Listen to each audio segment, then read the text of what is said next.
(11월 28일) 금요 말씀 기도회 우리 다 같이 하나님 앞에 예배드리려 하겠습니다. 우리 사대 순교하심으로 우리 믿음의 고백을 드리도록 하겠습니다.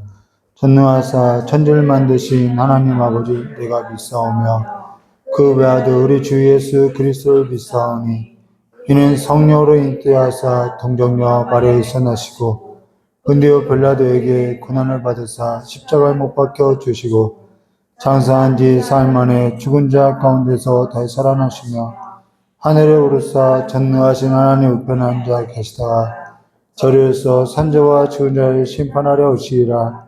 성령을 믿사오며 거룩한 공예와 성도와 세웠던 것과 죄를 사하신 것과 몸이 다해 사는 것과 영원히 믿사옵나이다. 아멘.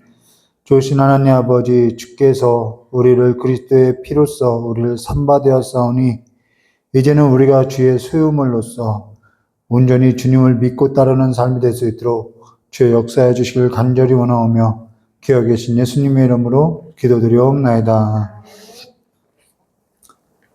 우리 찬송가 날 위하여 우리 찬송가 들어있습니다.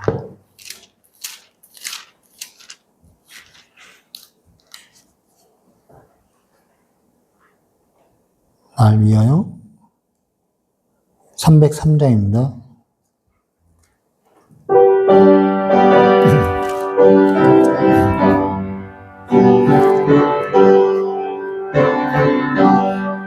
날 위하여 십자가에 중한 고통 받으사 대신 죽은 주의 사랑하신 은혜여 보배로운 피를 흘려 영영 죽을 죄에서 구속함을 받으느니 어찌 찬양 안 할까. 예수 안에 있는 우리 한량없이 즐겁고 주 성령의 위로함이 마음속에 차도다. 청무금아 소리 같은 은혜로운 그 말씀 끊임없이 듣는 우리 어찌 찬양 안 할까. 이 세상에 모진 풍파 쉬지 않고 불어도 주님 안에 보호받는 우리 마음 편하다. 늘 깨어서 기도하고 저 천국을 바라나.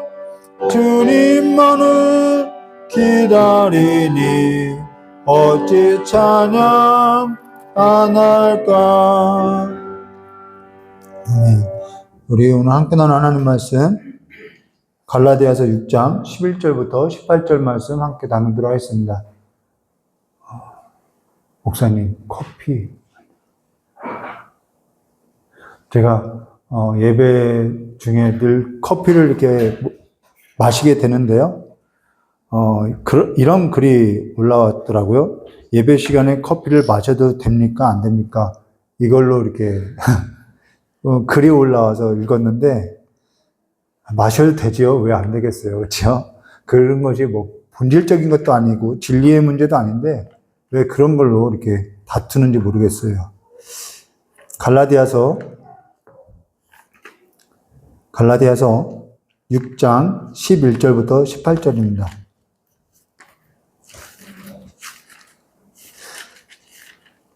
우리 갈라디아서 6장 11절부터 18절까지의 말씀을 우리 한 절 한 절 교도하도록 하겠습니다. 제가 먼저 교도하겠습니다.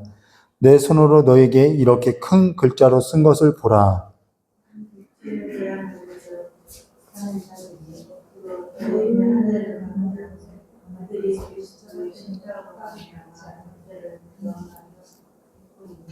할례를 받은 그들이라도 스스로 율법을 지키지 아니하고 너에게 할례를 받게 하려 하는 것은 그들이 너희의 육체로 자랑하려 함이라.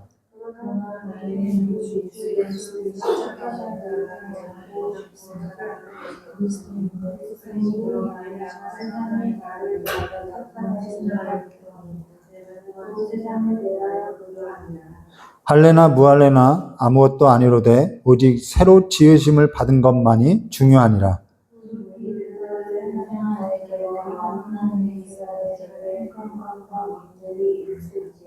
이후로는 누구든지 나를 괴롭게 하지 말라. 내가 내 몸에 예수의 흔적을 지니고 있노라. 함께 했습니다. 형제들아, 우리 주 예수 그리스도의 은혜가 너희 심령에 있을지어다. 아멘. 우리 잠깐 기도하도록 하겠습니다. 조신 하나님 아버지, 부담된 말씀이지만은 우리의 삶 가운데 우리가 원하고 싶어하는 삶이 있지만은 우리의 삶이 예수 그리스도의 소유물로서 예수 그리스도의 보증으로서 성령으로서 우리를 인쳐주셨사오니 이제는 우리가 원하는 삶으로서 살아가는 것이 아니라 주님께서 우리를 소유로 삼은 그 삶으로서 성령을 따라서 성령의 행하심을 따라서 살아가는 삶이 될 수 있도록 우리를 인도하여 주셨고 우리의 고집과 우리의 쓴뿌리를 이 시간에 다 내려놓고 오직 예수만을 바라보고 살아가는 믿음의 길을 걷는 삶이 될 수 있도록 인도하여 주시길 간절히 원하오며 기억해 주신 예수님의 이름으로 기도드리옵나이다. 예, 오늘 갈라디아서 6장 11절과 18절 말씀 가지고요. 내 몸에 예수의 흔적을 지니고 있노라 라는 제목으로 우리 함께 나누도록 했습니다. 예수의 흔적. 전에 이경진 목사님으로 해서 이게 연애할 때 20대 때 잠깐 이게 자주 들었던 말이죠. 제 아내가 청년 때부터 좀 신앙이 별났어요. 그래서 본인에게 예수의 흔적이 있다고 스티그마, 자기의 이제 퓨어라고 이렇게 해서 이렇게 자기의 삶에 있어서 굉장히 이 말씀을 기준 삼아서 산다고 저에게 늘 강조했던 본문인데요. 저와 여러분에게 이 예수의 흔적이 있는 삶인지 한번 우리 함께 성경 말씀을 통해서 나누도록 하겠습니다. 오늘 우리가 함께 나눌 이 갈라디아서는 사실 설교를 한다면 한 번에 마칠 수 있는 분량이 아니에요. 그리스도의 십자가만 가지고도 이 십자가만을 자랑하고 살아가는 이 삶이 뭔지에 있어서만 가지고도 한 주의 분량이 넘어가고요. 예수의 흔적이 뭔지를 가지고 이렇게 또 설교를 하려고 해도 한 주의 분량이 넘는 아주 굉장히 커다란 분량인데 사실 그리스도의 십자가만 해도요. 책 2권 분량이지요. 여기에 있어서 지금 30분 안팎으로 해서 저와 여러분이 나누고 있는데 그렇기 때문에 저와 여러분이 충분히 이 십자가와 예수의 흔적에 있어서 내 삶에 있어서 묵상하지 않으면은 이것이 그렇게 내 삶에 영향을 주지 않을 수 있다라는 거예요. 그래서 우리가 그냥 설교로서 마치는 것이 아니라 여러분들이 집에 가서도 이 갈라디아서를 또 묵상하고 또 먹고 또 되새기는 그런 삶이 있어야 하는 거죠. 사실 저로서는 놀라운 일이 있는데요. 그게 뭐냐면은 수요 예배 때 오전에는 장년, 오후에는 청년 이렇게 나누어서 예배하다 보니까 청년 예배는 영상을 올리지 못해서 보지 못하는 분들도 있지만은 어제 수요일이죠. 수요일 날 저녁에 청년하고 로마서에 있어서 지금 처음 이경재 목사님하고 나누고 있는데 대략 한 2시간 정도 넘는 시간을 이렇게 나누게 됐는데 오늘 우리가 나눌 것도 바로 그 로마서 그 수요 오후에 나눴던 그 이야기라는 거예요. 사실 갈라디아서와 짝을 이루고 있는 성경이 뭐냐면 로마서지요. 로마서에 담고 있는 것을 정말 이렇게 함의해서 담고 있는 것이 이제 갈라디아서지요. 그러다 보니까, 그러니까 어제 저녁 청년 예배 때 나눈 그 청년은 이게 뭔 소리인지 오늘 설교를 들으면은 좀 연관지어서 우리가 볼 수 있을 건데, 그런 부분에서 이제 함께 예배에 있어서 모든 예배에 있어서 참석하지 못하는 부분에 있어서는 좀 아쉬움이 있다는 것이죠. 근데 물론 2시간 가까이 우리가 서로에 있어서 이제 로마서에 있어서 서로 이제 시작했고 서로 나눴는데, 그리스도의 복음에 있어서 이해되지 아니한다면은 그게 오늘 우리가 지난 시간에 나눴는데 그것이 오늘 나에게 오늘 이 설교와 무슨 연관이 있지? 이렇게 우리가 반응할 거라는 거예요. 사실 그러나 저러나 중요한 것은 오늘 나눌 우리의 이 설교라는 것도 사실 로마서와 갈라디아서가 말하고자 하는 그 의도에 있어서 정말 원액이라는 것이죠. 정말 함의되어 있는 내용이라는 것입니다. 그만큼 중요하다라는 거예요. 그래서 성령님께서 저와 여러분의 삶에서 감동하지 않으면은 이게 사람의 말로 그냥 들릴 뿐 하나님의 말씀으로서는 들리지 않는다라는 거죠. 그래서 그냥 세월 흘러가듯이 그냥 흘러갈 수도 있다라는 거예요. 늘 그래요. 설교라는 것이 성령께서 우리에게 감동하지 않으면은 이건 늘 그냥 사람의 말로 그냥 1시간, 30분 뭐 이렇게 들려지고 그냥 내 삶으로 흘러갈 수 있다라는 것이죠. 어제 저녁 청년 모임 때 로마서를 연구했던 우리 루터에 관해서 잠깐 이야기를 나눴는데, 루터가 죄와 의에 있어서 경험하고 그리고 보게 된 일이 내게도 일어나느냐, 정말 내게도 그 그리스도의 복음에 있어서 능력이 내게도 일어나느냐. 그래서 내가 죄가 뭔지 또 하나님의 의가 뭔지 내가 살아본 일이 있느냐, 여기에 있어서 우리가 믿게 된 일이 있느냐, 내가 경험한 일이 있느냐, 하나님의 은혜로서 우리가 그러한 믿음의 역사로서 내 삶 가운데 일어난 것이 있느냐. 그래서 나도 이제는 죄에 있어서는 죽고 하나님의 의에 있어서 살아가는 삶이 있느냐, 이건 또 다른 문제라는 거예요. 그런 삶이 내게 없다면은 우리는 지금 내가 무엇을 믿고 살아가는지 생각해 봐야 하는 거예요. 이게 지금 갈라디아서 마무리라는 것이죠. 그리스도의 복음으로 말미암은 그 하나님의 의가 뭔지 모른다면은 지금 그리스도의 복음에 의해 있어서 그 자유에 있어서 우리가 나누고 있는데 그것이 내가 뭔지 모른다면은, 모르고 살아온다면은 우리가 믿는 바가 뭐냐는 거예요. 그리스도의 복음이 말하는 하나님의 의가 뭔지 모른다면은 우리는 무엇을 가지고 내가 의롭다고 할 수 있냐는 거예요. 사실 신앙이라는 것은요, 이렇게 설명하는 거죠. 설명해서 아는 일이 아니라는 거예요. 신앙이라는 것은 설명해서 아는 일이 아니라는 거죠. 신앙이라는 것은요, 보고 듣고 믿는 일이지, 설명으로서 내가 이렇게 설명을 누군가에게 이걸 신앙이라는 것을 설명하고 있다는 것은 그 사람이 이것을 모르고 있다라는 거죠. 보지 못하고 있기 때문에 설명하는 거예요. 그러니까 맹인들에게 설명을 한다라는 거예요. 근데 그 맹인들은요, 보지 못하니까 그 설명을 들어도 이게 뭔지 몰라요. 그와 같다라는 거죠. 성경에서 말하면은 신앙이 그와 같다라는 거예요. 보지 못하는 자에게 빛이라는 것은 이런 거야 라고 하면서 설명이 필요한 거라는 거예요. 근데 이미 보는 자는요, 빛이 뭔지 굳이 설명할 필요가 없다라는 거예요. 빛이 뭐라고 설명할 수 있고 또 빛을 설명한다고 해서 알 수 있느냐? 모르지요. 봐야만 하는 거라는 거예요. 신앙은요, 그렇게 내가 봐야만 하는 거예요. 반드시 우리는 그 신앙이 그래야만, 이것이 빛이구나, 우리가 알게 되는 거죠. 어떻게 알았냐면 설명을 들어서 아는 것이 아니라 보아서 아는 거라는 거예요.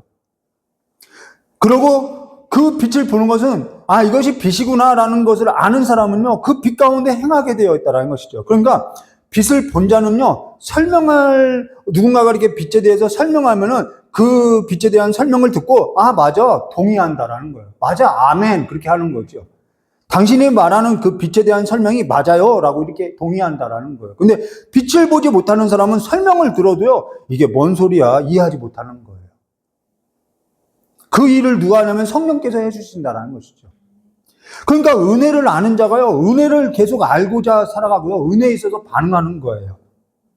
그러면은 이제는 우리가 갈라디아서에 마치게 될 건데, 우리가 알아야 할 것만, 이 분량이 되게 많다고 했는데 우리가 오늘 알아야 할 것만 이 갈라디아서에 마치게 될 건데요. 근데 여기에 있어서 멈추지 마시고요, 저 여러분이 정말 이 복음이 말하는 것이 뭔지, 하나님의 의가 뭔지, 하나님의 그 자유가 뭔지, 그리스도인의 자유가 뭔지에 있어서 우리가 묵상해야 하는 거죠. 그냥 이렇게 내가 궁금하면 정말 하나님의 의가 뭡니까? 라고 하면은 질문도 해야 하는 거죠. 모르면은 연구도 해야 한다라는 거예요.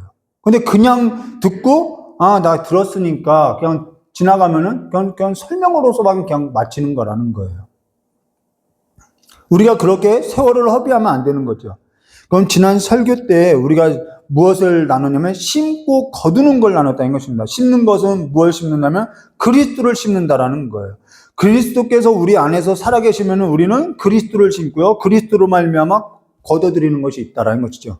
우리의 삶이 있다라는 것입니다. 자, 그러나 우리 안에 그리스도께서 살아계시지 않으면 우리는 그리스도의 영이 없는 자로서 우리는 무엇을 가지고 심게 되냐면 육체를 나누고 육체를 거둘 거라는 거예요. 우리가 지난 시간에 심고 거둠에 있어서 우리가 함께 나눴죠. 자, 그러고 나서 이제는 원액에 가까운, 이 정말 갈라디아서의 원액에 가까운 이제 11절부터 이제 18절까지를 나눈 건데요. 11절 말씀 보도록 내 손으로 너에게 이렇게 큰 글자로 쓴 것을 보라. 여기 내 손으로 너에게 이렇게 큰 글자로 쓴 것을 보라. 자, 큰 글자로 썼어요. 실제로 큰 글자로 썼어요. 자, 이걸 가지고 그가 이제 시력이 안 좋으니까 큰 글자로 썼다. 이렇게 이야기하는 분도 있어요. 그런데 물론 그것이 맞아요. 틀린 것은 아닌데, 아니 본인이 시력이 약해서 큰 글자로 쓸 거면은 그냥 큰 글자로 쓰면 되지 굳이 자기가 큰 글자로 썼다고 강요할 필요가 없지요. 이 말은 뭘 말하냐면 큰 글자로 썼다는 것은 내가 정말 강조하고 싶다. 이거 정말 중요한 문제다. 이 얘기를 하는 거예요. 그러니까 이들이 진짜 강조하고 싶을 때, 이 유대인들은요, 진짜 강조하고 싶을 때는요, 그것을 큰 글자로 써요. 이것이 정말 중요하다. 핵심이다. 이거 체크포인트, 이렇게 빨간 줄 그어야 한다. 그 내용을. 그러면 무엇을 강조하고 싶냐면은 사도 바울이 진짜 강조하고 싶은 것이 딱 한 가지예요. 그게 뭐냐면 십자가라는 거예요. 내가 자랑하고, 내가 강조하고, 내가 큰 글자로 쓰고 싶은 것은 이 십자가란다. 십자가 외에는 답이 없다. 이걸 말하려는 거예요. 그걸 자랑하고자 큰 글씨를 썼다는 거죠. 그래서 12절에 이렇게 말씀하세요. 무릇 육체의 모양을 내려고 하는 자들은 억지로 너에게 할례를 받게 함은 왜 할례를 받게 하느냐? 그들이 그리스도의 십자가로 말미암아 박해를 면하게 할 뿐이다. 육체의 모양을 내려가는 자는 이 십자가를 지려고 하지 않기 때문에 박해를 피하려고 육체를 자랑하는 것이다 라는 거예요. 갈라디아 교인의 문제가 뭐죠? 할례, 이 육체의 모양을 내려는 자, 이 문제였다는 것입니다. 바울이 전한 복음에 있어서 예루살렘에서 올라온 어떤 사람들이 다른 복음을 전했다라는 거예요. 사람이 의롭게 되는 것은 우리가 어떻게 의롭게 되지요? 내가 좀 그래도 의로워. 그런 것에 있어서 우리는 어디에 근거를 두냐는 거예요. 사람이 의롭게 되는 것은 이 얘기예요. 바울이 전한 그 그리스도 복음 외에 예로부터 내려왔던 그 모세가 전한 그 율법, 전통, 할례, 그런 것이 있을 때 사람이 의롭게 되는 거야. 예수만 믿는다고 해서 죄를 짓고도 사람이 의로울 수 있다고 말할 수 있냐? 그럴 수 없다. 이런 얘기라는 거예요. 이 의롭게 됐다는 것은 사람이 구원받았다라는 거예요. 사람이 구원을 얻는 것은 예수를 믿어도 세례 받아야지. 무슨 소리야. 세례 안 받았는데 어떻게 구원을 받아? 예수 믿고 자살했어? 자살했는데 어떻게 구원을 받아? 이런 얘기라는 것이죠. 예수 믿어도 세례 받아야 하고 구원받았다는 이 세례표가 있어야만 구원받은 것이지. 그리고 그거에 따른 삶이 있어야지. 무슨 예수만 믿는다고 구원을 받아. 그렇게 쉽게 구원받으면 뭐 다 구원받게? 이런 얘기를 하는 거예요. 구원을 받으려면 예수를 믿고도 예수가 산 삶을 따라야지, 살아야지. 그러면 예수 믿고 죄 지은 사람도 뭐 전부 구원받게? 이런 얘기를 하는 거예요. 그럴싸한 거죠. 예수 믿고도 하나님의 말씀을 지켜야 구원받지. 예수 믿고도 주일 예배 나와야 하고, 예수 믿고도 세례 받아야 하고, 11조 생활해야지. 나는 지금까지 11조 생활 하지 않은 적이 없거든. 예수 믿고 주일 성수, 주일날 빠진 적이 없거든. 이런 얘기 하는 거예요. 빠지라는 얘기 아니에요? 예수 믿는다고 해도 구원받았다고 해도 이런 것을 지켜야만 의롭지. 자, 내가 의로운 것을 어디에 두고 있냐면 내가 지킨 내 삶의 상태에 두고 있다라는 거예요. 그래서 계급이 생기는 거죠. 예수 믿고도 세례 받고 신앙생활 열심히 해야지. 여러분, 신앙생활 열심히 하지 말라는 얘기 아니에요? 지금 이거는 구원의 관점을 이야기하는 거예요. 그러면서 그들이 자랑하는 건 뭘 자랑하냐면 내가 해온 것, 내가 지켜온 것. 여러분, 서기관과 율법 그들은요, 지금 우리보다 더 열심히 지켜요. 그들의 의가 우리보다 나아요. 육체, 자기 행위에 근거하는 거죠. 내가 얼마나 도덕적으로 살았느냐? 우리는 그거의 문제죠. 내가 얼마나 옳은 사람인 줄 알아? 예수 믿고 얼마나 도덕적으로 옳게 살았는 줄 알아? 내가 얼마나 선을 많이 행했는 줄 알아? 예수 믿고도 그렇게 해야 구원받았다고 할 수 있는 거야. 이런 거죠. 근데 사람이 구원을 얻게 된 것은 내 근거에 있지 않다라는 거예요. 내 근거에 있느냐? 그와 같은 거는 사실 이 십자가를요, 무의미하게 만드는 거예요. 이걸 정말 하나님의 역사에 있어서 하나님께서 이 아들을 걸고 죽게 했는데 그 하나님의 역사에 있어서 나는 믿는다고 하지만 그 하나님의 역사를 부정하는 거고요. 부인하는 일이라는 거예요. 그게 아무 일도 아닌 것이 되어버리는 거예요. 내 육체를 신뢰할 때. 그리고 그거는 십자가를 지고 가는 삶에 있어서 지금 이 십자가를 지려고 하는 그 삶을 내가 회피하고 피하려고 하는 데 있다라는 것이죠. 그럼 종교라는 것은 내가 가지고 가야 할 그 십자가를 피하여서 다른 걸로서 대처하는 것이 종교라는 거예요. 십자가 외에는 방법이 없는데 이 종교라는 것은 십자가를 지고 가는 그 삶을 대신해서 다른 걸로 대처해서 어떠한 행위로 가는 것이 다 종교라는 거예요. 십자가는 것은요, 이것밖에는 사람을 구원할 방법이 없다라고 해서 하나님께서 정한 거라는 거예요. 근데 우리는 자꾸 그 십자가를 뒤로 하고 다른 뭔가가 있어야 한다고 이야기하는 거예요. 하나님을 부정하는 거죠. 사람을 구원하는 데에는요, 십자가 외에는 방법이 없기 때문에 그 아들을 보냈다라는 거예요. 예수를 죽는 일 외에는 없었다라는 거예요. 근데 우리는 자꾸 그것이 아니라 내가 뭔가 해야 한다고 생각하는 거예요. 우린 내가 뭔가 구원을 얻기 위해서는 내가 자꾸 뭔가를 해야만 한다고 생각하는 거예요. 대처하는 거죠, 십자가를. 내가 세례를 받아야 하고, 내가 뭔가 예배당에 나와서 뭔가 헌신을 해야 하고, 사회 안에서는 뭔가 이루어야 하고, 선한 일을 쌓아야 하고, 구제를 해야 하고, 선교를 해야 하고, 계속해서 내가 뭔가 해야 한다고 생각하는 거예요. 대처하는 거죠. 그게 훨씬 쉽다고 하는 거예요. 그러고 나서 뭐 하는 거예요? 이 십자가는 지지 않으려고 하는 거예요. 내가 원하는 걸 하고 있는 것이지, 이거는 하나님이 원하는 삶으로서 가는 것이 아니라는 것이죠. 나는 이 십자가를 지기는 싫어요. 이 말인 거예요. 그걸 전부 부정하고 부인하고 있더라는 거죠. 근데 그걸 우리는 내가 하고 있는 그 모든 것을 부정해야 하고 부인해야 하고 이 십자가 앞으로 나왔는데 우리는 그건 하기 싫다는 거예요. 그 한 가지는 하기 싫다는 거예요. 내가 지금까지 쌓아 올린 이 신앙에 있어서 어떻게 부정해, 어떻게 부인해, 하나님 앞에서. 하나님, 내가 이만큼 그래서 노력했는데요. 그러니까 그걸 부정하지 못해요. 근데 사실 성경에서 말하고 있는 이 의, 우리가 의롭다겠다, 이 구원받다, 이 의는요, 하나는, 여러분, 세상에서 말하는 의의 기준은요, 뭔가 다른 사람에게 선을 행한 것이 의의 기준이에요. 그러나 성경에서 말하는 의의 기준은요, 율법을 지켰느냐 안 지켰느냐 하나의 의고요. 다른 하나의 의는 이 율법에서 난 의가 아니라 하나님께서 다른 의를 줬대요. 그것이 뭐냐면 하나님의 의라는 거예요. 이 반대 개념이죠. 하나님 율법을 지키는 것으로서 의롭다라는 거예요. 그러나 율법을 지키는 일에 있어서 이것도 율법에서 이것도 지켜야 한다, 이것도 지켜야 한다 할 때 우리는 두 개 다 못 지켜요. 그럼 뭔가 하나를 지키면 뭔가 하나는 못 지키게 되는 거죠. 그럼 우린 죄인이라는 거예요. 율법이 말할 때는 너가 이것은 지켰고 이거는 못 지켰으니까 이 율법은 폐하여졌으니까 너는 그래도 그나마 의로와 이런 거 없다라는 거예요. 두 개 다 지켜야 하는 거죠. 그렇기 때문에 우리는 지킬 수 없다라는 거예요. 그래서 하나님이 또 다른 하나의 의가 왔으니 그것이 하나님께로부터 난 의라는 거예요. 그것이 뭐냐면 로마서가 계속 설명하는 거죠. 그 의가 뭐냐면 예수 그리스도라는 거예요. 그 예수 그리스도께서 율법에 있어서 뭘 받고요? 저주를 받아 죄 아래에 있는, 율법으로서 의롭다 할 만한 육체가 없는 그 죄 아래에 있는 모든 사람을 대신해서 죽었다라는 거예요. 그래서 예수님께서, 하나님의 은혜는 뭐냐면 예수님께서 화목제물이 됐다라는 거예요.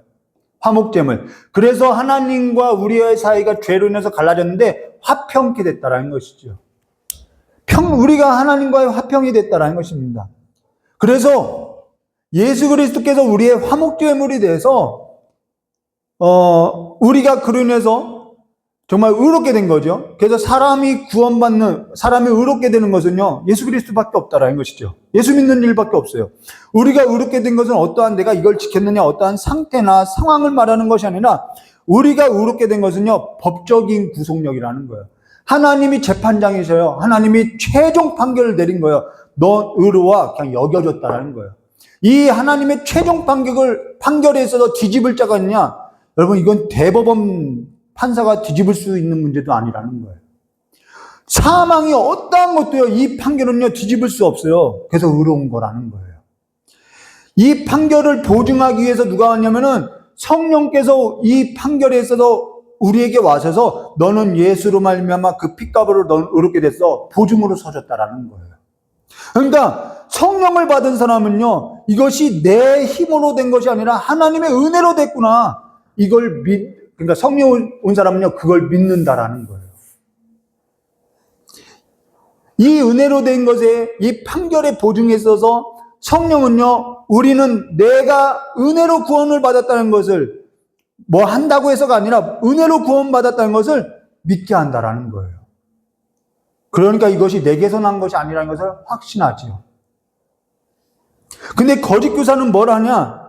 계속해서 이것이 믿어지지 않으니까 대처하는 거예요. 그러면서 사람들에게 영향을 주려고 행사하고 있어요. 나는 이만큼 믿어왔어. 사람들 앞에 영향력을 행사하는 거예요. 고린도 교회의 문제가 뭐냐면은 분열이지요.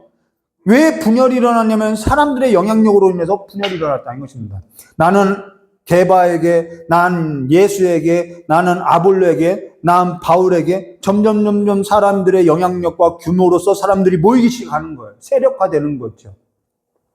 규모화되는 거죠.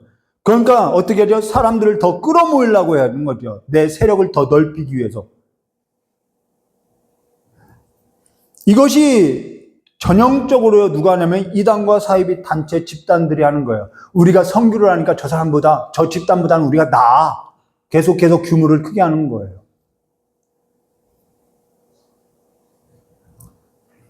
주도권이 누구에게 있냐면은 사람들에게 있는 거예요. 그러니까 내가 뭔가 이 신앙에서 뭔가 된 줄 알아요. 내가 뭔가 그래도 뭔가 한 줄 알아요. 그러니까 점점 교회 안에서 뭐가 없어지는 거예요? 십자가가 없어지는 거예요.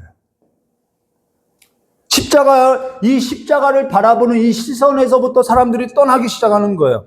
마귀는요, 세 가지 전략을 펴요. 하나는 거짓을 전해요. 복음이 아니라 거짓을 전해요. 두 번째는 이 거짓으로 인해서 분열을 하게 되어 있어요. 왜 분열이 일어나죠? 내 주장이 이것이 옳거든요. 거짓 교훈을 따르면서 그것이 옳다고 이야기하는 거예요. 분열이 일어나요. 그러면서 어떻게 해요? 세 번째는요, 하나님으로부터 시선이 떠나게 되어 있다는 것입니다. 이게 마귀의 전략이라는 거예요. 그럴싸하지요. 그러면서 사람들이 굉장히 똘똘 뭉쳐요. 사람들이 세력화돼요. 사람들이 집단화되기 시작한다는 것입니다. 그리고 나서 여기에서 여러 조항들을 붙여요. 왜요? 더 이렇게 공교하게 해야 하기 때문이죠. 그러면서 여러 조항을 지키면서 우리는 이러한 것을 지켜야 합니다. 이러한 걸 지켜야 합니다. 조항을 만들어요. 이거 못 지키면은 이제 신앙이 좀 없군요. 이런 얘기를 하는 거죠. 이단들도 그러죠. 사람들이 모이면은 조항을 만들고 그 조항에서 지키게 해요. 짐을 지게 하죠. 이게 다 짐이라는 거예요. 그럴듯한 모습으로. 그리고 나서 이것에 있어서 나는 몇 번째 조항까지 나는 이것에 있어서 신앙생활을 이만큼 하고 있어요. 라고 하니까 뭐가 되는 거예요? 그것이 교회 안에서 육체의 자랑이 되는 거예요. 점점 십자가가 없어져요. 이단도 전형적인 이단이 이렇게 하는 거예요. 이들의 의도가 뭐냐? 그러면 이들의 의도가 뭐냐? 13절에 나와 있죠. 이들의 의도는 할례를 받는 그들이라도 스스로 율법을 지키자. 이들도 조항을 지키지 않으면서 너희들 지키라고 하는 거예요. 이단들이 그러죠. 할례를 받은 그들이라도 스스로 율법을 지키지 아니하고 너에게 할례를 받게 하려는 것은 그들이 너희의 육체를 자랑하려 합니다. 나 몇 명 전도했어. 이런 거 자랑하는 거죠. 거기에서 굉장히 열심을 내고 있는 거죠. 자, 그러고 나서 14절에 이렇게 말씀하세요. 그러나 내게는 우리 주 예수 그리스도의 십자가 외에는 결코 자랑할 것이 없으니 그리스도로 말미암아 세상이 나를 대하여 십자가에 못 박히고 내가 또한 세상에 대하여 그러하리라. 십자가 외에는 자랑할 것이 없다라는 거예요. 이 말은요, 좀 오해하면 안 돼요. 내가 자랑할 것이 있는데 나는 십자가만 자랑한다. 이 얘기 아니라는 거예요. 정말 십자가 외에는 자랑할 것이 없다라는 거예요. 내가 가말리엘 학파의 문화생이고, 내가 부유한 자이고, 내가 저 다섯 사람이고, 내가 베냐민 사람이고, 내 출신과 내가 좋은 사람이고, 내가 율법에 있어서 흠이 없고, 내가 금식에 금식을 더하고, 나는 저 삼각산 기도원 가서 기도를 하고, 이러한 자랑할 것이 많은데, 나는 그런 거 자랑하지 않고, 나는 오직 십자가만 자랑합니다. 이 얘기 아니라는 거예요. 이 얘기는요, 십자가 외에는 정말 자랑할 것이 없습니다. 이 말이라는 거예요. 내 학력, 내 부, 내 명예, 내 지위가 전부 이 십자가 앞에서는 배설무 같습니다. 무의미합니다. 아무 의미 없었습니다. 이 얘기라는 거예요. 십자가 앞에 서고 보니까 내가 괴수로서 이런 죄인도 없더라는 거예요. 그래서 나는 이 십자가 앞에 아무것도 의미가 없다는 것을 알고 전부 배설물로서 십자가 외에는 자랑할 것이 없습니다. 이 말이라는 거예요.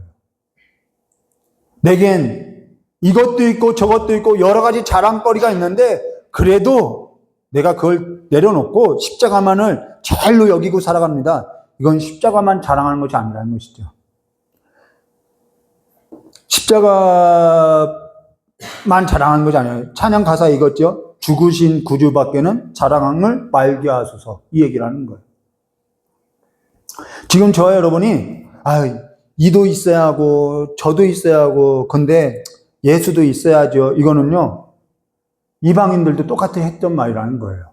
이스라엘도 똑같이 했던 말이라. 바알도 있어야 하고 아세라도 있어야 하고 여호와도 있어야 하고 이 얘기를 하는 거예요. 그래도 사는데 이것도 있어야 하고 저것도 있어야지. 이게 뭐냐면 자유하지 못하다라는 거예요. 그가 자유하지 못하다라는 거예요. 자유하지 못하다라는 것을 또 다른 말로 뭐냐면 저가 흔들흔들거린다라는 거예요. 성경은 같은 것을요, 막 다른 언어로 이렇게 다양하게 표현하고 있다라는 거예요. 자유하지 못하다는 것을 뭐라고 하냐면 흔들거린다라는 거예요. 어제 수요 저녁 청년 모임 때 청년하고 나눌 때 두 가지를 기억하라고 했는데 기억하고 계신가요? 두 가지 기억하고 계신가요? 그리스도의 복음에 능력이 있는 사람들에게는 두 가지가 반드시 나타난다고 했어요. 그 두 가지가 뭐냐면 하나는 흔들리지 말아야 할 것, 그렇죠? 다른 하나는 열매를 맺어야 할 것. 근데 중요한 것은 흔들리지 않아야만 열매를 맺습니다라고 했죠. 왜 흔들리느냐? 자유하지 못해서 흔들린다라는 거예요. 그리스도인의 자유가 없어서 흔들리는 거예요. 성경이 그걸 말하는 거죠. 자유하지 못하면요 흔들리게 되어 있어요. 그래서 15절에 이렇게 말하고 있어요. 15절.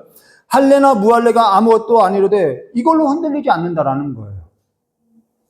오직 새로 지으심을 받은 것만 중요하더라라는 거예요.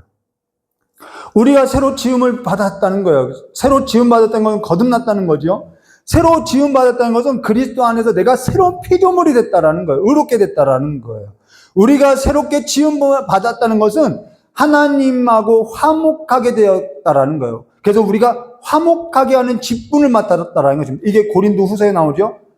우리가 그리스도 안에서 새로운 피조물이니 우리가 하나님과 우리 사이가 화목하게 되어서 화목해 하는 직분을 이거보다 중요한 직분 없다라는 거예요.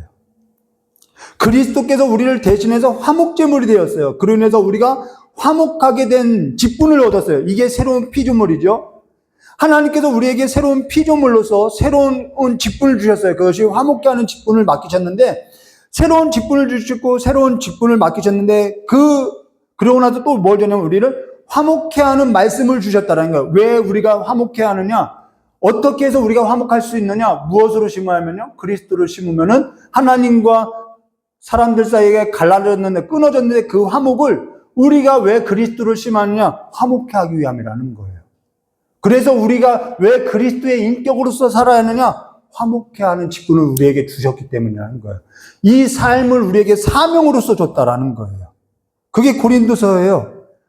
우리가 그리스도 안에서 새로운 피조물 줄 때 너 구원받았네, 나 구원받았네, 여기에 목적이 있는 것이 아니라 그분이 화목의 제물이 돼서 하나님과 우리 사이를 화목케 하셨고, 그 우리에게 화목한 직분을 주셨고 우리에게 화목케 하는 말씀을 줬다. 그 말씀을 받은 그 사명자들은 그리스도의 그 인격, 인성으로서의 그 심고 거둠으로써 그들도 화목케 한다라는 거예요. 선교적인 삶이 있다라는 거죠. 무엇을 하든지요. 이 직분은요, 목사라는 이 직분보다 더 중요한 존재의 가치라는 거예요. 이게 전부 하나님의 은혜로 됐다고 이야기하는 거예요. 새롭게 된 피조물로서요. 내 삶이라는 것은 내 것이 아니에요. 그렇게 하나님이 나를 지어져 간 삶으로서 하나님께서 내 인생에 붓을 들고 쓴 하나님의 계획이고 하나님의 인생이더라는 것이죠. 그 삶을 살아갈 때 우리 뭐가 있다라는 거예요? 흔적이 있을 수밖에 없다라는 거예요. 하나님이 쓴 흔적. 누가 여기에 있어서 흔들 수 있느냐? 아무도 흔들 수 없어요. 왜요? 이것이 은혜로 된 일인 줄 아는데 뭘 흔들려요? 그래서 그러고 나서 16절에 이렇게 말씀하고 있어요. 무릇 이 규례를 행하는 자에게와 하나님의 이스라엘에게 평강과 긍휼이 있을지어다. 여기 뭐가 있을지어다? 평강이 있을지어다. 평강을 전하게 했다라는 것입니다. 이게 다라는 거예요.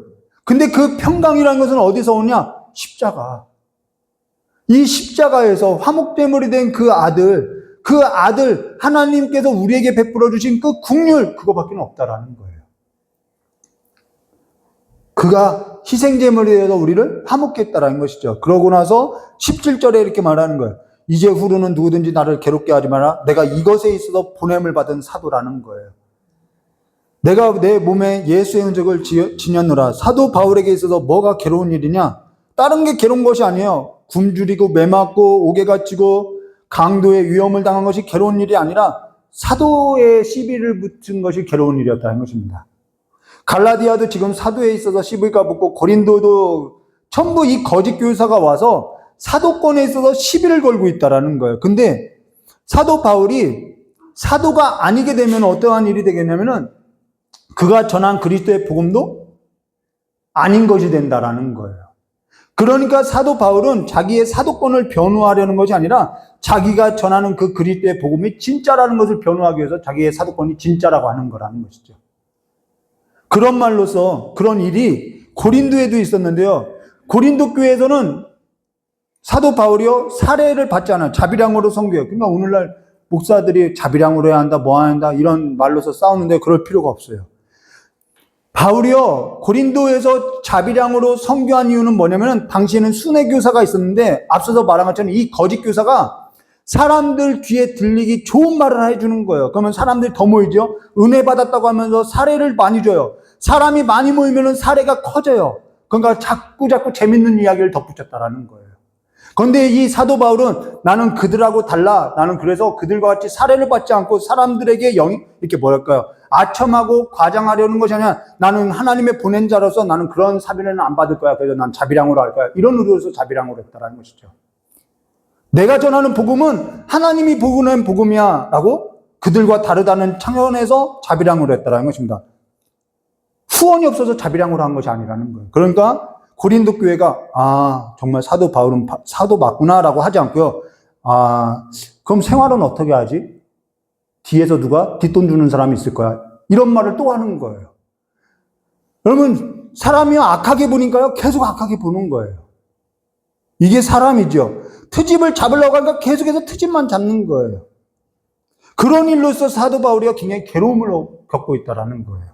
근데 여기 내가 내 몸에 예수의 흔적을 지녔노라 할 때 여기 흔적이라는 단어가 뭐냐면은 이 짐승에게 이거 내 소유물이라고 도장을 찍듯이 도장을 찍었다라는 거예요. 우리가 다 도장을 찍혔지요. 성령으로서 보증이 되셔서 우리를 인치셨지요. 그러면 우리는 누구의 소유라는 거냐면은 예수의 소유라는 거예요. 피로 산 예수의 소유라는 거예요. 진정한 수요라는 거예요. 내 주인은, 그래서 우리의 주인은 하나님이라는 거예요. 간혹 목회자를 두고 주의 종이라는 표현을 쓰는데요. 왜곡된 표현이지요. 이거는 주의 종이라는 것은 어떠한 요즘 어울리지 않게 이 권위 있는 모습으로서 자꾸 주의 종이라는 표현을 쓰는데요. 이 종이라는 것은요, 소유물이라는 거죠. 하나님의 소유물이라는 거예요. 전부 우리는 다 주의 종인 거죠. 그런 의미에서 노예에게 쓴 표현이라는 거예요. 노예에게는 두 가지 삶 외에는 없어요. 하나는 내가 소유물입니다. 다른 하나는 그렇기 때문에 나는 당신의 소유물로서 복종합니다. 이 두 가지라는 거예요. 이런 의미에서 흔적이라는 거예요. 오늘 내가 구속받은 것, 소유물 됐다라는 거예요. 그럼 여기에서도 우리가 자유하냐? 여러분, 소유물이 됐다는 것은요, 내가 다른 것으로부터 다 자유하게 됐다라는 거예요. 예수님이 우리를 소유로 삼았다는 것은요, 내가 세상으로부터 자유하게 됐다라는 거예요. 자유하신가요? 앞서서 말한 것처럼 사도 바울이 내가 이 십자가 외에는 자랑할 것이 없다. 그래서 내가는 세상에 대해서 자유하다라는 거예요. 이제는 세상으로부터 흔들리지 않는다라는 거예요. 모든 일로부터 내가 자유하게 됐다는 것입니다. 안식하게 됐다라는 거예요. 이걸 또 안식이라는 표현을 쓰는 거예요. 자유하다라는 거죠. 그러면 자유하다라는 것은요, 연합이라는 개념이 있어요. 자, 혼인을 하게 되면은, 제가 이제 저의 아내를 만났어요. 제 아내를 만나기 전에는 다른 모든 여자들로부터 자유하지 못한 거예요. 아내를 만났으니까 모든 여자들로부터 자유하게 된 거예요. 왜요? 저의 아내로부터 종속됐으니까요. 그럼 저는 제 아내의 말만 듣고 살아가면은 편해요. 그것이 자유라는 거예요. 우리가 예수의 소유로 됐어요. 종속의 관계로 됐어요. 노예가 됐어요. 그러면 우리는 모든 다른 어떠한 세상의 그 주인 노릇하던 것으로부터 자유하게 됐다라는 거예요. 그럼 우리는 예수 그분의 주인으로서의 그 말만 따르고 살면 되는 거예요. 그걸 자유라고 하는 거예요. 배가 있어요. 정박해 하는 배가 있어요. 배를 묶어둬요. 그걸 자유라고 하는 거예요. 배를 묶어둬요. 그러면은 그 배는요, 풍랑으로부터 파도로부터 자유한 거예요. 배를 묶어두지 않으면요, 파도가 이리 치면 흔들리고요, 저리 치면 흔들리는 거예요. 계속 흔들리죠. 그러다가 어떻게 해요? 파손되는 거예요. 우리의 인생이 그렇게 되는 거예요. 그걸 자유라고 하지 않아요. 내가 예수의 소유물로 묶인 것, 모든 것으로부터 내가 자유하게 된 것, 그래서 내가 어떠한 그 풍랑으로부터 흔들리지 않게 된 것, 이걸 자유라고 한다는 것이죠. 사람 말에요, 어떠한 처해진 환경과 상황에요, 내가 흔들리지 않아요. 어째서 내가 흔들리느냐? 어째서 내가 열매가 없느냐? 내가 어째서 자유하지 못하느냐? 내가 예수께 묶여있지 않거든요. 그러니까 이것도 있어야 하고 저것도 있어야 하고 예수만이 아니라 맞아요. 난 예수가 필요해요. 말은 하는데 난 그래도요. 이것도 있어야 하고 저것도 있어야 하고 예수만 아닌 삶일 때는 예수만이 아닌 삶일 때는 우리는 계속해서 이것도 있어야 하고요. 저것도 있어야 하고요. 흔들리게 되어 있어요. 내 마음이 흔들리는 거예요. 세례 요한이 와서 회개하라 천국이 가까이 왔다 할 때는 당시 유대인들은 우리는 회개할 것이 없는 자로서 생각했는데 저 사람은 뭔 소리야? 이렇게 이해했다라는 거예요.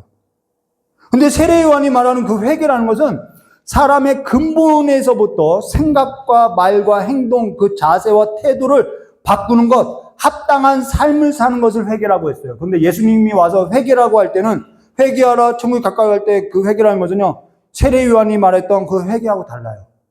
예수님이 회개하라고 했던 그 회개는요, 하나님께서 너희들을 지을 때 맡기신 그 사명이 뭔지 깨달아서 하나님이 지은 본래의 모습으로서 삶을 회복해라 이 말이라는 거예요. 우리를 지을 때 우리에게 맡긴 사명을 깨달아 하나님이 우리를 지은 그 삶의 본래 모습대로 살아가라 이 말이라는 거예요. 그게 회개예요. 여기에서도 흔들리지 아니했다라는 것이죠. 바울을 하나님께서 그를 붙들었던 것은 바울은요, 이 십자가에 한번 눈 뜨고 나서는요, 달리 흔들리지 않았다라는 거예요. 로마서 강의할 때 사도 바울이 쓰는 표현이 있어요. 전에 우리가 로마서를 한번 나눴죠. 사도 바울이 뭐라 하죠? 하나님의 종, 하나님의 노예, 사도된 바울은 자기를 뭐라고 하죠? 노예라고 표현해요. 나는 예수님께 종속된 노예야 이 말이죠. 모든 일로부터 내가 자유하게 된 노예라라는 거예요. 그리고 나서 고린도후서에 이런 말을 해요. 고린도후서 11장과 22절 22절부터 27절 말씀 보도록 하겠습니다. 그들이 히브리인이냐? 나도 그러하며 그들이 이스라엘이냐? 나도 그러하며 그들이 아브라함의 후손이냐? 나도 그러하며 그들이 그리스도의 일꾼이냐? 본인들이 일꾼이라고 막 얘기하죠. 고린도 교회 서로 일꾼이래요. 정신없는 말을 하거니와 나는 더욱 그러하도다. 내가 수고를 넘치도록 하고 옥에 갇히기도 더 많이 하며 자랑할 것 있으면 얼마나 자랑할 것이 많겠어요?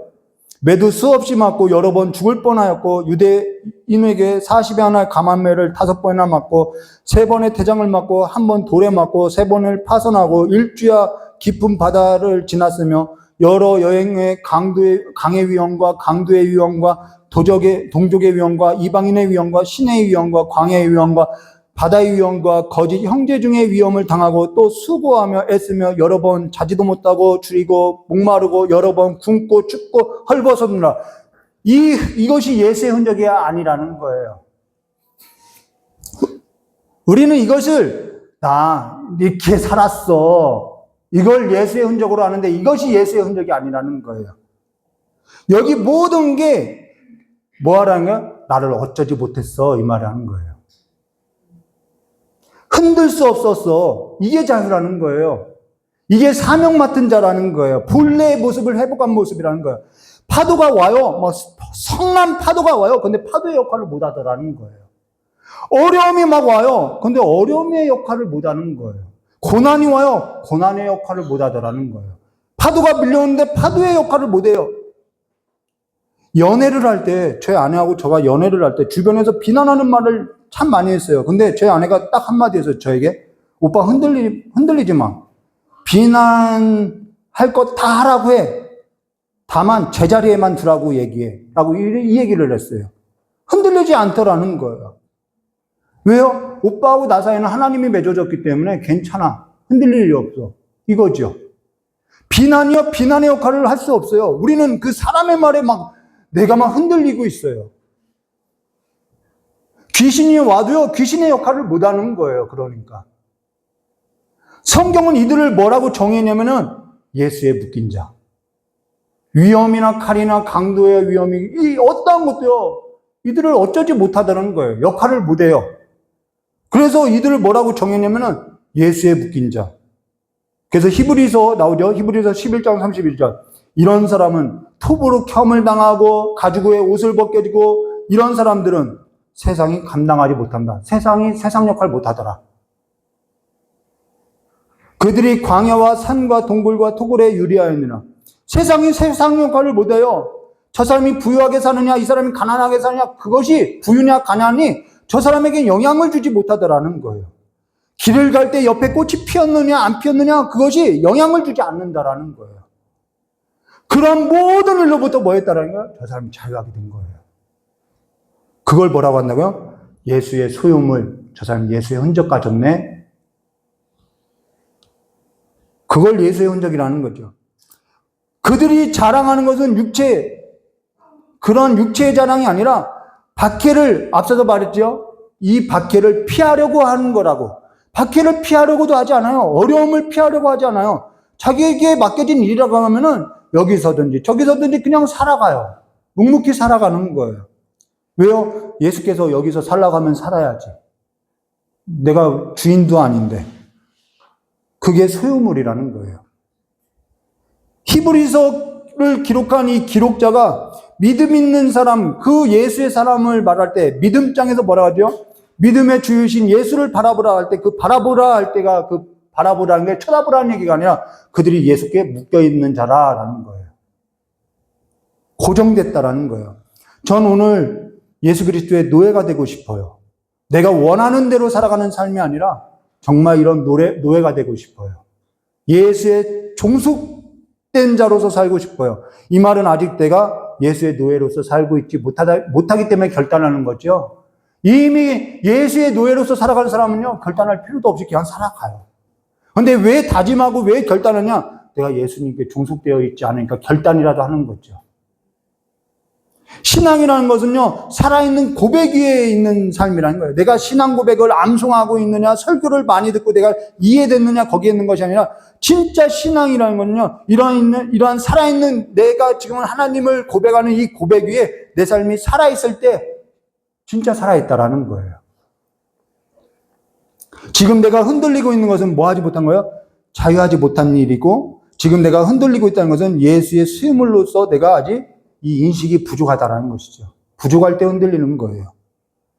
자유하지 못하여 예수께 왔어도, 진리가 왔어도, 진리를 보지 못하고 진리보다 아직은 내가 어둠을 더 사랑하기 때문에 자꾸 흔들리는 거예요. 빛이 왔으되 빛보다는 아직 내 마음이 어둠을 더 사랑하기 때문에 아직은 내 마음이 이렇게 자꾸 흔들리는 거예요. 회개하라, 천국이 가까이 왔다라는 이 주의 음성을 듣고 성령의 믿음의 역사로서 내 마음이 감동되고 움직여지는 귀한 삶이 되시기를 주님의 이름을 축원드립니다. 그러니까 내 마음은 이걸 지키기가 어려워요. 그러니까 나는 이거 대신에 다른 걸 열심히 하는 종교인으로서 살아가는 거예요. 이러한 신앙이 많지요. 교회가 크냐 적냐. 여러분 대형 교회가 있고 작은 교회가 있어요. 근데 여기에는 제자, 예수의 흔적을 가진 사람이 한 명이에요. 근데 여기 10명 있는 교회는 예수의 흔적을 가진 사람이 3명이에요. 그럼 주님이 보실 때는 어떤 교회가 클까요? 적지만은 예수의 흔적 가진 3명이 더 크다는 거예요. 진짜 예수의 흔적을 가진 이 몇몇 사람이 있는 교회가 큰 교회라는 거죠. 로마, 이때 당시에는 이 말만 할게요. 이때 당시에 로마 군인들이 전장에 나가서 계속해서 전쟁을 했죠. 전쟁에서 승리하고 돌아올 때 뭘 하죠? 앞에 향을 피워요. 이걸 그리스도의 향기라는 표현을 쓰죠. 승리하고 돌아오는 때. 뒤에는 전리품들이 있어요. 그러면은 그 향을 맡으면서, 향기를 맡으면은 동네 사람, 그 성읍에 있는 사람들이, 우리 군인들이 승리했다고 막 잔치를 해요. 그럼 그 잔치, 그 잔치 가운데 승리의 함성을 들어가요. 그때 들어오는 군인들이요. 군화가 반짝반짝하고요. 머리에는 막 군화이 막 광을 내고요. 군복이 막 딱 각이 잡힌 것이 아니라요. 어떤 사람은 팔이 잘리고, 어떤 사람은 눈알이 빠지고, 어떤 사람은 다리가 잘리고, 다 병신들만 들어와요. 이때 1세기 때 예수의 흔적을 가졌던 사람들은요, 다 그런 사람이었어요. 우리는 너무 아름다운 모습으로서 신앙생활을 하고 있는 거예요. 주님 앞에 섰을 때 그렇게 눈이 빠지고 정말 내가 예수 그 지옥불의 권세가 싫어서 정말 내가 음행하는 그러한 죄악된 삶과 싸우려고 싸우다가 눈이 빠지고 하는 그 삶을 가리켜서 주님은 우리를 부끄럽게 여기지 않는다라는 것이죠. 근데 그 나라 앞에서는요, 내가 군화만 닦고 내 몸을 치장하고 막 각을 세우고 이런 사람이 오히려 부끄러움을 입는 거예요. 오늘 우리가 진정한 군인이 어떠한 삶인지, 예수의 군사로서 일어난 삶이 어떠한 삶인지, 예수의 흔적을 지니고 살아가는 삶이 어떤 삶인지, 이 십자가를 피하고 살아가는 어떤 대처품의 그리스도인이 되지 말고 유사품의 그리스도인이 되지 마시고 결단하고 다시 한번 예수의 종속된 삶이 되시기를 주님의 이름으로 축원드립니다. 다 같이 기도하도록 하겠습니다. 좋으신 하나님 아버지, 예수로서 살아가는 삶이 내가 원하는 삶이 아니에요. 내 마음은 자꾸 내 육체를 따라가서 살아가고 싶어 해요. 그리고 주님 앞에서 내 육체로 살아간 삶에 있어서 자랑하고 싶어요. 십자가가 아니라 내 육체로 살아가는 삶을 자랑하고 싶어요. 그러나 이제는 주님의 삶에 있어서 성령이 인도하시는 그 삶을 따라서 그리스도를 신고 그리스도를 따라 행하는 삶으로서 열매 맺고 그 삶에서도 흔들리지 않는 예수의 흔적을 지닌 삶으로서 우리를 자라나게 해주시고 인도해 주시었고, 여기에 있어서 하나님께서 우리에게 사랑과 긍휼을 베풀어 주사 두려움이 없도록 주님께서 붙들어 주시길 간절히 원하오며 기억해 주신 예수님의 이름으로 기도드리옵나이다. 우리 찬송가 주 달려 죽은 십자가 찬송 부르겠습니다. 찬송가 몇 장이죠? 149장이요? 149장. 오늘 설교와 이 가사를 생각하며 부르도록 하겠습니다.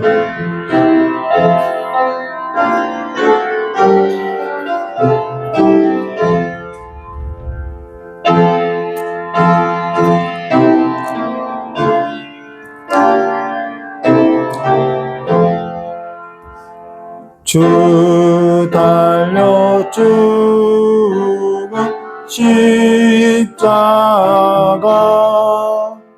우리가 생각할 때에 세상에 속한 욕심을 헛된 줄 알고 버리네.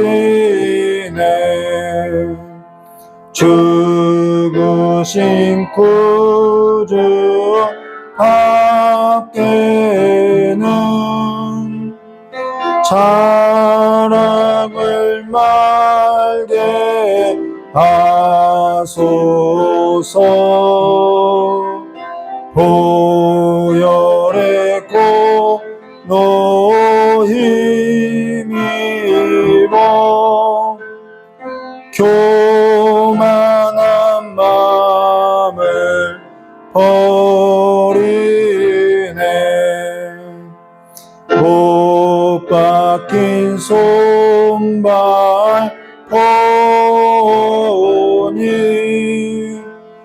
큰 잡이 나타내셨네.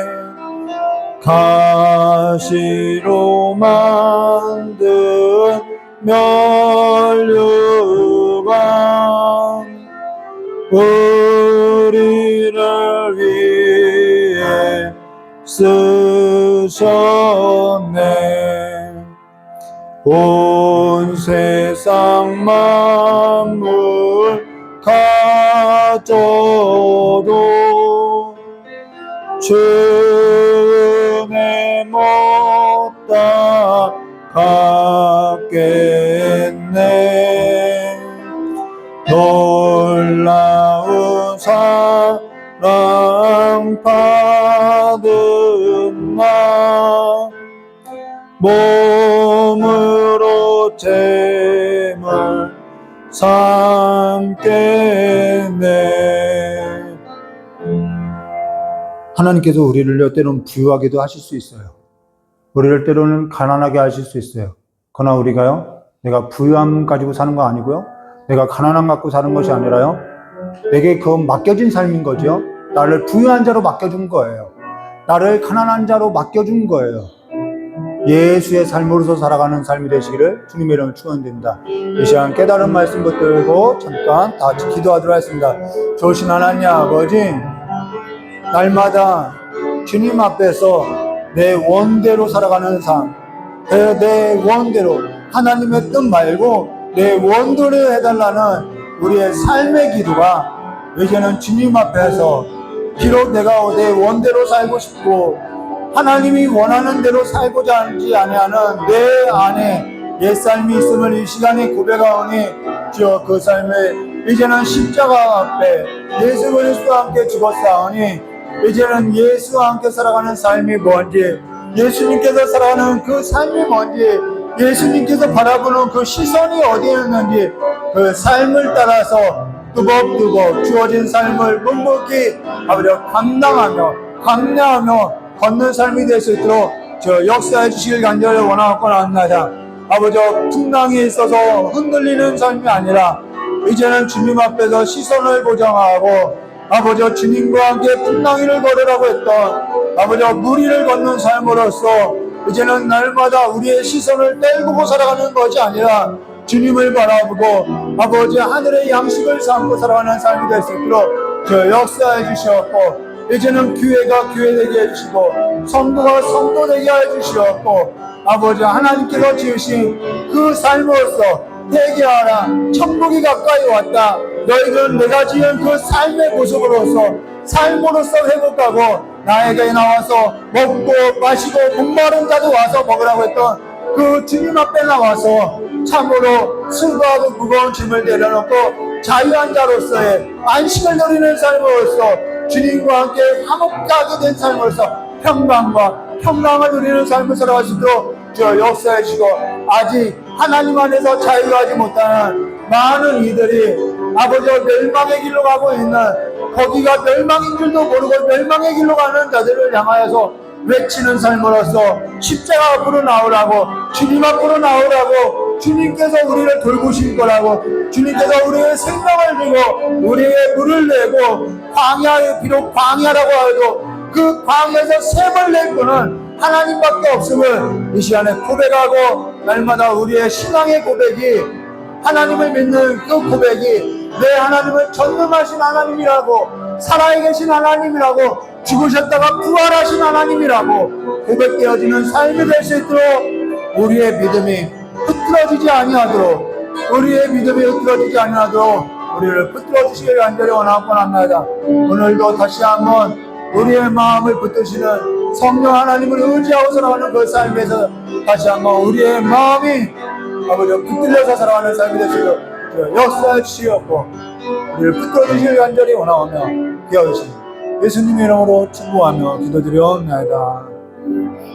조신 하나님 아버지, 이제는 사람 앞에서 우리가 바로 앞에 설 때 흔들리지 아니하고, 우리가 좋은 일에 있을 때는 웃고 나쁜 일에 있을 때는 웃고, 그 일이 마치 하나님이 내게 있어서 허락하지 말아야 할 삶을 허락한 것 같이 하나님 앞에서 불평했던 우리의 입술을 이제는 제하해 주시고, 주님의 그 제단에서 나오는 그 숯불을 내서 이제는 주님 앞에서 고요하게 잠잠히 그 전능하신 하나님을 바라보고 시선을 떼지 않고, 광야에서도 우리 하나님은 길을 낼 수 있다고, 샘물을 낼 수 있다고, 선지자를 통해서 약속하셨다고, 이제는 그 하나님은 전능한 하나님이라고, 내 하나님은 죽었다가 살아난 하나님이라고, 살아계신 하나님이라고, 아버지가 내 삶이 어떠하든지 그 하나님을 자랑할 수 있는 믿음의 고백이 살아있는 자들로서의 삶을 살아갈 수 있도록, 우리를 지으신 목적이 너는 내 증인이다, 내 영광을 나타낼 내 증인이다라고 하신 것처럼 주님의 증인된 삶을 다하는 삶이 될 수 있도록 우리의 마음 가운데 더욱더 예수의 심장, 예수의 흔적을 가진 삶을 다할 수 있도록 복을 내려주시길 간절히 원하오며, 그래서 멸망으로 가는 자들, 저것이 마치 하나님께서 주신 애굽에 가까운 복과 같이, 에덴 동산과 같은 복과 같이 여기고 멸망으로 가는 그들의 삶 가운데 그건 신기루에 불과하다고, 하나님은 진짜 살아있는 하나님이라고 고백하고 전하는 이러한 선교적인 삶에 있어서 삶을 다할 수 있도록 복을 내려주시길 간절히 원하오며 기도하고 계신 예수님의 이름으로 축복하며 기도드리옵나이다. 우리 주님 가르쳐 주신 기도로서 금요 말씀 기도에 마치도록 하겠습니다. 하늘에 계신 우리 아버지여, 이름이 거룩히 여김을 받으시며 나라의 마옵시며 뜻이 하늘에서 이루어진 것 같이 땅에서도 이루어지라. 오늘 우리에게 일용할 양식을 주옵시고, 우리가 우리의 죄진 자를 사하여 준 것 같이 우리의 죄를 사하여 주옵시고, 우리를 시험에 들게 하지 마옵시며 다만 악에서 구하옵소서. 대개의 나라와 권세 영광이 아버지께 영원히 있사옵나이다. 아멘. 주님 감사합니다.